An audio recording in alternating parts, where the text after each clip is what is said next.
Good afternoon. It was great to get the guys back in the building this morning, just look into their eyes and see them.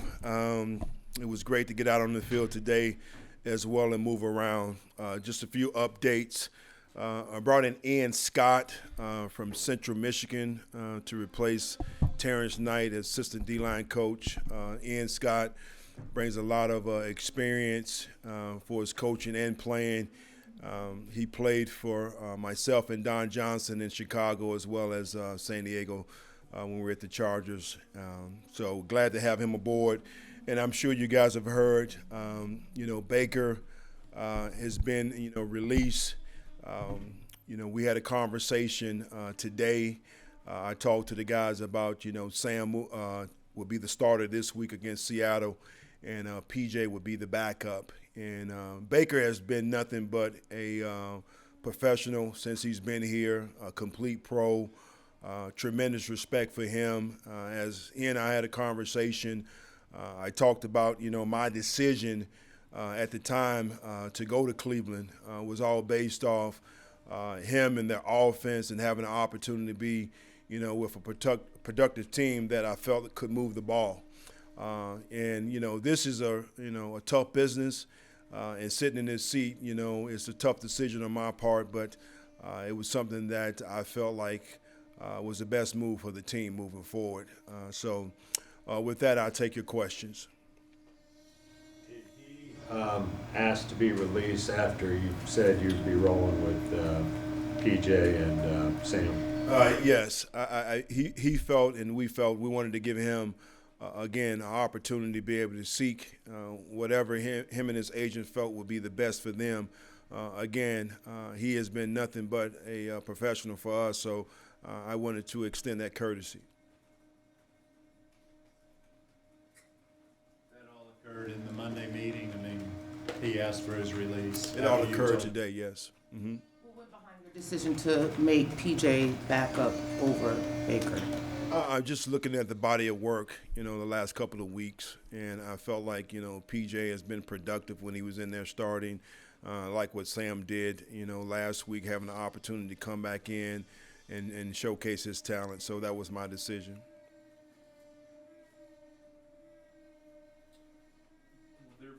Bruce, can you talk to them, please? Will there be any other moves at the quarterback position this week in reference to maybe the practice squad? I couldn't say. I couldn't reference that right now. Definitely always feel the need to have a third quarterback, particularly on the practice squad. So. Steve, I'm sorry, did you say Baker? PJ would have been the backup anyway this week, right? Yes. Steve, why did Baker fail at Carolina? I can't answer that question, David. It's so many different reasons to the mere fact, and I wouldn't say that he failed. I would say that it just didn't work out. He's still a good football player, just like coaches, just like players. Sometimes, they just need a change, and I wish him all the best. Steve, it seemed like after the change with you replacing Matt, that you wanted to kind of give PJ and now Sam a look before Baker. Was that just why was that? I don't want to say that was my intention since I've taken over. I think as a head coach, you got to look at the big picture and you got to figure out what gives you the best opportunity to be successful at every position.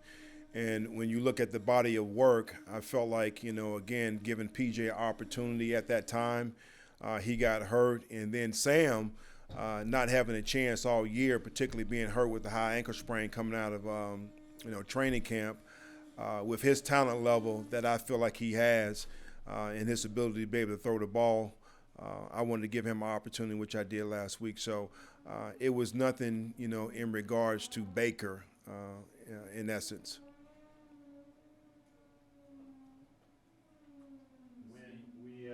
Last saw you guys, Brian Burns and Deontay, were a little shaken up in that last game.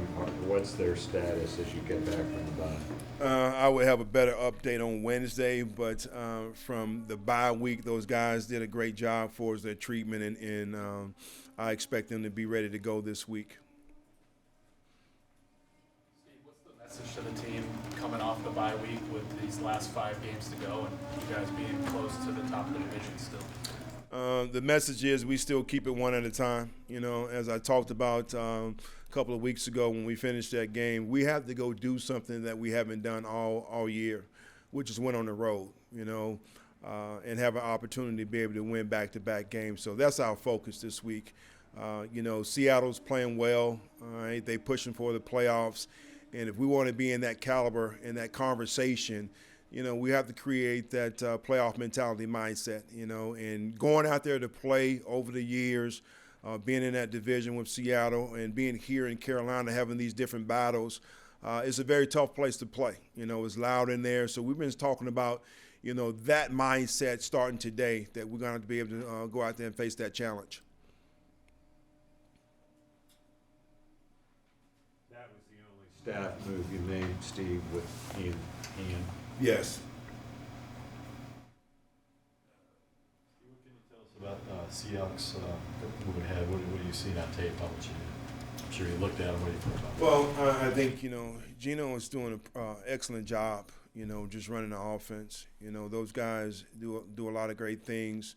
I know there's some questions right now about their running back position, some status. I'm waiting to hear back from that with, you know, some guys may have gotten hurt. But I think, you know, the offense is doing a great job. You see they're very efficient in the things that they do. Great running game, and then also can push the ball down the field. And defensively, nothing has changed over the years with Pete still being, you know, the head coach there. They're still going to be efficient on defense. And, again, it's going to be a task for us, you know. Just the crowd noise, 12th man, they pride themselves on. So, again, just with wanting to have that playoff mentality and going on the road and trying to win one, that's what we have to have this week. There's been a lot of changes this season, and it seems like the team has responded well to those. Yet another change after the bye. Why do you think this team has been able to kind of come together during the adversities? Well, I think it's just really the message that I try to convey, you know, which is, you know, don't let it get in the way, you know, whatever it may be, you know. And we have to understand as professionals is that this league is not going to stop. And each week is another challenge. So we know what we signed up for as players and coaches, and this is part of the business. And we just got to continue to go out and respond, and they have done that all year. Steve, what was your focus and the coaching staff's focus during the bye week last week? It's first opportunity for you since everything's changed for you to kind of step back a little bit too. Well, our focus was really to get away and relax a little bit as well. We used the early part of the week to get a jump on Seattle, but I felt like the coaches need an opportunity to recharge and have some time to reflect and be with their families as well. Did you watch other games yesterday? Did you learn anything about the league that you may not get to see, you know, on a Sunday when you're typically pretty busy? No, to be honest, I didn't watch any games yesterday. I was tied up with some personal stuff. Are you going to watch the game tonight? I'm sure I will. I'll be locked into it. Why do you think Gino's been so efficient? It's hard for me to say. Like, I really don't know. I just know he's always been a guy that I respected in the league for a long time, and, you know, had some success when he was with the Jets.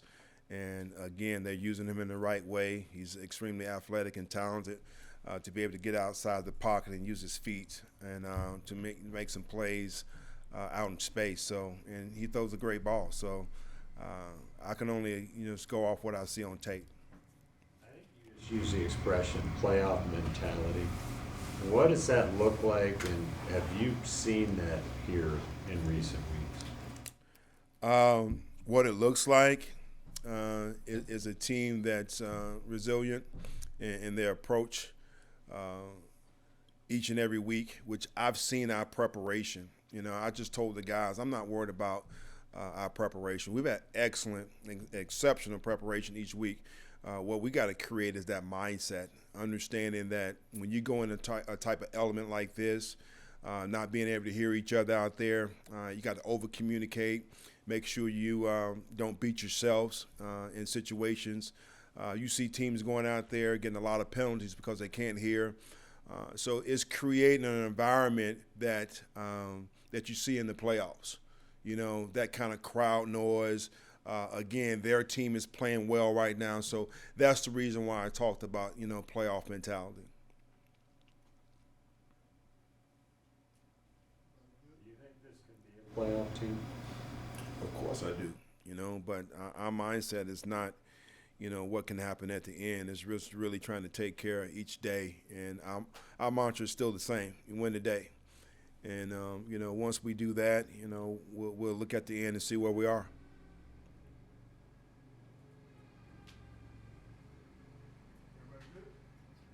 Thank you.